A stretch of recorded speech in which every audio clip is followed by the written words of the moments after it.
तो executive topic पे हमने पार्ट 1 पार्ट 2 ऑलरेडी कर लिया है। लास्ट पार्ट 3 है इस पर्टिकुलर टॉपिक पे। ये रहा कुछ डिटेल मेरे बारे में, इंपॉर्टेंट इंस्ट्रक्शन सब पता है आपको, टाइम वेस्ट बिना किए पहले क्वेश्चन पे बढ़ते हैं। सेशन है supreme commander of the defence forces is vested in the president. बिल्कुल, तीनों सेनाओं का जो सुप्रीम कमांडर होता है हमारे प्रेसिडेंट साहब होते हैं। नेक्स्ट ऐसे रीजन है कि the president's power as commander in chief are independent of the legislative control. बिल्कुल नहीं, क्यों? क्योंकि जो काउंसिल ऑफ मिनिस्टर होता है वो एडवाइस टेंडर करता है किसको? प्रेसिडेंट साहब को। उसके बेसिस पे वो काम करते हैं, एब्सोल्यूट इंडिपेंडेंट नहीं है। तो रीजन गलत, सेशन सही, ऑप्शन इसका सी हो जाएगा। ओके, आगे बढ़ जाते हैं। नेक्स्ट क्वेश्चन आपके सामने। Which one of the following statement is about vice president of India is not correct? ध्यान, नॉट करेक्ट हमसे पूछा है। In order to be the vice president, a person must be qualified for the election as the member of the House of the People। देखो House of the People कितना बढ़िया घुसा दिया है ना। ये होता है लोकसभा। क्या होता है? लोकसभा। बल्कि वो qualified to be election as a member of the Rajya Sabha होना चाहिए। तो ये गलत हो गया पहला। दूसरा, a member of the state legislature can be a candidate for this office. बिल्कुल। The term of the office of the vice president is the same as that of the president. क्या बोला? हाँ, बिल्कुल सही बात है। टर्म जो है वाइस प्रेसिडेंट और प्रेसिडेंट दोनों का 5 साल होता है। बिल्कुल सही जवाब है। अगला, he can be remove through a formal impeachment. क्या? He can be remove through a formal impeachment. गलत। क्यों? क्योंकि इम्पीचमेंट मैंने आपको बताया केवल प्रेसिडेंट का होता है, वाइस प्रेसिडेंट का नहीं होता है। तो चौथा भी गलत। पहला और चौथा गलत। गलत ही हमसे पूछा था, ऑप्शन सी हो जाएगा। और ध्यान रखिएगा इसके लिए भी कितना 14 डेज का नोटिस देना पड़ेगा किसको? वाइस प्रेसिडेंट को। उसके बाद इनिशिएट कर सकते हैं। पहले राज्यसभा में एब्सोल्यूट मेजोरिटी चाहिए, एब्सोल्यूट मेजोरिटी से वो मोशन पास होना चाहिए। उसके बाद लोकसभा जस्ट क्या होना चाहिए? लोकसभा को बस काम ही भरना है कि हाँ ठीक है, ओके, तो वाइस प्रेसिडेंट साहब रिमूव हो जाएंगे। ठीक है, चलो नेक्स्ट क्वेश्चन पे आते हैं। आपके सामने रहा, which one of the following is presided over by one who is not its member. फिर से पढ़ते हैं, which one of the following is presided over by one who is not its member. तो देखो लोकसभा में जो प्रिसाइड करता है स्पीकर वो उसी का मेंबर होता है। विधानसभा में भी ऐसा ही होता है, लेकिन राज्यसभा में नहीं होता। क्यों? क्योंकि इसको प्रिसाइड करते हैं वाइस प्रेसिडेंट साहब, जो कि एक्स ऑफिशियो चेयरमैन होते हैं किसके? राज्यसभा के। ठीक है, तो ये गलत हो जाएगा। मतलब जो हमसे पूछा था उसका करेक्ट जवाब ऑप्शन सी हो जाएगा। बोलो एकदम क्लियर? ठीक है। नेक्स्ट है, the governor of a state. Governor of state appointed by president, एकदम। Hold office during the pleasure of the president, ठीक है। Is the head of the state executive power, ये भी ठीक है। Normally hold office for 5 years, देखो normally hold office for 5 year, ये भी ठीक है। नॉर्मली नॉर्मली लगा दिया तो ठीक है, नहीं तो किसी भी टाइम पे हटाया जा सकता है। तो ऑप्शन 1 2 3 4 सारे के सारे करेक्ट हो जाएंगे। ठीक है, नेक्स्ट क्वेश्चन पे आ जाते हैं।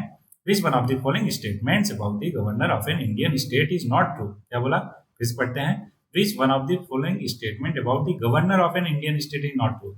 गवर्नर के बारे में बताना है, नॉट ट्रू बताना है। ध्यान रहे, not true. He is appointed by the president of India, एकदम सही है। अभी हमने देखा ही can B governor of more than one state, ये भी करेक्ट है। ही holds office for a term of 5 year, normally normally ये होल्ड करता है। तो इसको अभी रखते हैं, पहले चौथा पढ़ते हैं। ही can be removed earlier if the legislature of the concern state passes a resolution for his removal. नहीं, स्टेट गवर्नमेंट इसको रिमूव नहीं कर सकती। इसको गवर्नर को कौन रिमूव कर सकता है? प्रेसिडेंट साहब कर सकते हैं। तो ये गलत हो गया। हमसे क्या पूछा था? गलत ही, तो ऑप्शन सी डी जो है गलत हो गया। ठीक है, चलो नेक्स्ट क्वेश्चन आ जाता है। Under which of the following article of Indian constitution the governor may reserve a bill for the reconsideration of the president. President के कंसिडरेशन के लिए कौन सा आर्टिकल में मेंशन है? तो ये करेक्ट जवाब है आर्टिकल 200। क्या करना है आपको? ये ऐसे रेंडम जो आर्टिकल है ध्यान रखना है। ठीक है, आर्टिकल 200 क्या बोलता है कि governor can reserve the bill for consideration of president. बस इतना आपको ध्यान में रखना है। आगे आर्टिकल देख लेते हैं। आर्टिकल 169 क्या बोलता है कि allows parliament to either create या abolish a legislative council in a state, है ना। जो अपर हाउस होता है, लेजिस्लेटिव काउंसिल इसको बोलते हैं किसी स्टेट में, वो क्या कर सकता है? क्रिएट कर सकता है या अबॉलिश कर सकता है। इस पर आर्टिकल 169 कौन कर सकता है? पार्लियामेंट। 201 की बात किया जाए तो deals with procedure followed in case of bill reserve for consideration of the president. वही 200 में रिजर्व किया और उसको क्या किया जाएगा?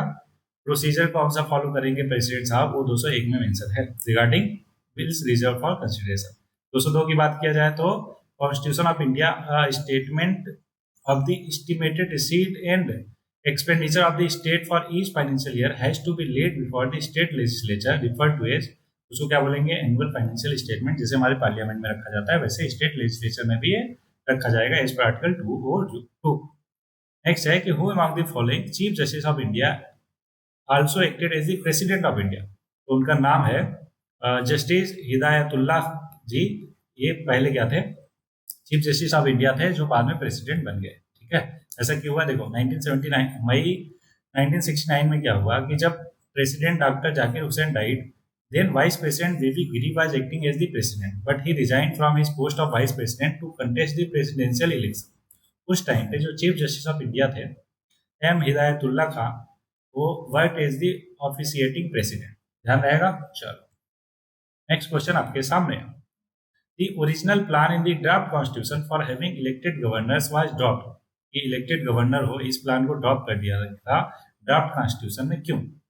पहला, it would have meant another election, एकदम सही बात है ना, कि सीएम का इलेक्शन तो होता ही है, साथ में फिर क्या होगा, इनका गवर्नर का भी इलेक्शन होने लगेगा। The election would have been fought on major political issue. चलो इसको तो रहने देते हैं। अगला, the elected governor might have considered himself superior to chief minister. बिल्कुल, क्यों? क्योंकि वो भी इलेक्ट होकर आया, चीफ मिनिस्टर भी इलेक्ट होकर आता है, तो वो अपने आप को सुपीरियर समझने लगेगा चीफ मिनिस्टर से। इस तरीके से दोनों में क्या होगा, द्वंद्व बढ़ेगा। तो ये करेक्ट है बिल्कुल। अगला, the governor had to function under the parliamentary system. एकदम सही बात है, ये भी है कि अगर वो इलेक्ट होकर आ रहा है तो पार्लियामेंट्री सिस्टम की तरह एक्ट करना पड़ेगा। तो तीसरा चौथा सही है, पहला भी सही है, तो पहला तीसरा चौथा होना चाहिए करेक्ट जवाब, तो ऑप्शन सी हो जाएगा। ठीक है, वही बताया जो लिखा था, मतलब जो ऊपर बता दिया वही सारा लिखा था, इसलिए आगे बढ़ जाते हैं। Who of the following was elected president of India unanimously, है ना। तो अभी हमने देखा था कि वीवी गिरी साहब यूनानिमसली जो है इलेक्ट हुए थे प्रेसिडेंट ऑफ इंडिया। माफ कीजिएगा, नीलम संजीवा रेड्डी साहब, सॉरी माफ कीजिएगा, स्टार्टिंग में ही हमने देखा था नीलम संजीवा रेड्डी साहब, क्योंकि वो वीवी गिरी भी साहब एक बार आए थे ना, मतलब क्वेश्चन में, तो कंफ्यूज हो गए। Neelam Sanjiva Reddy was one of the foremost political leader from Andhra Pradesh. He participated in various freedom struggle against the British और imprisoned भी हुए थे कई time. He was elected unopposed, the only president to be elected। ठीक है, चलो आगे बढ़ जाते हैं। Next question, consider the following statement in relation to the governor of a state in India. इसके बारे में, गवर्नर के बारे में चार स्टेटमेंट। पहला, ही must be a citizen of India by birth. देखो ऐसा कहीं पे भी कोई प्रोविजन नहीं है कि बाई बर्थ होना चाहिए। इवन प्रेसिडेंट प्राइम मिनिस्टर के लिए भी बाई बर्थ का कोई भी कंडीशन नहीं है। हालांकि यूएसए जो है, यूनाइटेड स्टेट ऑफ अमेरिका, वहाँ पे ऐसा है कि जो प्रेसिडेंट है वो बाई बर्थ होना चाहिए, सिटीजन वहाँ का।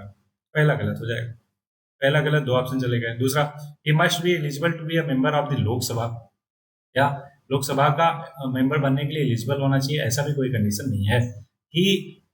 ही may be appointed as the governor for 2 or more state. अभी हमने देखा बिल्कुल सही है, चौथा तो होगा, तीसरा नहीं हो सकता, तीसरा नहीं हो सकता, चौथा होगा। अच्छा दूसरा छूट गया था, देख लेते हैं। Must have completed the age of 35 year, बिल्कुल सही बात है। तो दूसरा और चौथा जो है कंडीशन है किसके लिए, गवर्नर के लिए, बाकी पहला तीसरा नहीं है। ठीक है, इसलिए आगे बढ़ते हैं। Solicitor general of India, attorney general of India, first law officer of India, और सॉलिसिटर जनरल कौन है, second law officer of India. तो एक एडमिनिस्ट्रेटिव ऑफिसर है, लीगल एडवाइजर है, बिल्कुल सही बात है। एडवाइजर टू प्राइम मिनिस्टर नहीं, पूरे गवर्नमेंट ऑफ इंडिया को एडवाइस करते हैं, वो लीगल एडवाइजर है। Law officer for giving advice to the president of India, भी नहीं, तो क्या हो जाएगा, लीगल एडवाइजर है। ठीक है, चलो आगे बढ़ जाते हैं। Next question, okay. अच्छा, ये इंपॉर्टेंट पॉइंट कि सॉलिसिटर जनरल जो है assisted by additional solicitor general of India who are also statutory post, है ना। First solicitor general of India कौन थे, ये थे, जानने की जरूरत नहीं, क्यों इतना रटिफिकेशन नहीं हो पाएगा, राइट। नेक्स्ट क्वेश्चन, एसेशन है कि minister make policies and civil servant adhere to that policy. एकदम सही बात है, हमारा काम यही है सिविल सर्वेंट, कि हम क्या करें कि जो भी पॉलिसीज बना उसको इम्प्लीमेंट करें ग्राउंड लेवल पर। रीजन है कि parliamentary form of government works on the principle of cabinet collective responsibility. ये भी ठीक है, लेकिन यहाँ पे सिविल सर्वेंट का कोई जिक्र नहीं है, तो ये तो दोनों statement correct, but explain correctly नहीं कर रहा, इसलिए ऑप्शन बी हो जाएगा इसका। बोलो एकदम क्लियर। ठीक है, नेक्स्ट क्वेश्चन है, to whom is the governor of a state responsible. किसके लिए गवर्नर रिस्पॉन्सिबल है, प्राइम मिनिस्टर को बिल्कुल नहीं, प्रेसिडेंट को हाँ, लेजिस्लेटिव असेंबली नहीं, चीफ मिनिस्टर नहीं, बिल्कुल प्रेसिडेंट साहब ने अपॉइंट किया है तो उनको जवाबदेही है किसकी, गवर्नर की। बोलो एकदम क्लियर है क्या। ठीक है, कहाँ पे मिलेगा आपको, article 153, there shall be a governor of each state, president appoints governor by warrant under his hand और सील। ठीक है, तो बस इतना ही क्वेश्चन था इस पूरे लेक्चर में। होपफुली आपको एक क्वेश्चन बहुत ही अच्छे से क्लियर हो गया होगा। और हाँ, जैसे जैसे आप लेक्चर में आगे बढ़ते जाते हैं बहुत सारे कॉन्सेप्ट रिपीट होने लगते हैं, तो इसलिए मैं थोड़ा जल्दी जल्दी कर देता हूँ। होपफुली आपको एक एक क्वेश्चन, एक एक कॉन्सेप्ट अच्छे से क्लियर हुआ हो। तो इस लेक्चर में इतना ही, मिलते हैं अगले लेक्चर में नए टॉपिक के साथ। तब तक के लिए पढ़ते रहिए और आगे बढ़ते रहिए। अच्छा, कोई किसी टाइप की कोई दिक्कत परेशानी क्वेरी हो तो फॉर्म दिया है काउंसलिंग का इस यूट्यूब चैनल के, है ना, डिस्क्रिप्शन में, आई थिंक, हाँ, चैनल डिस्क्रिप्शन में। तो वहाँ पे जाके आप उसको फिल करके कनेक्ट कर सकते हो, अपनी जो भी क्वेरी, दिक्कत, परेशानी है उसको डिस्कस करके क्लियर आउट कर सकते हो। ठीक है, चलो, इस लेक्चर में बस इतना ही, मिलते हैं नए लेक्चर में, तब तक के लिए पढ़ते रहिए, आगे बढ़ते रहिए।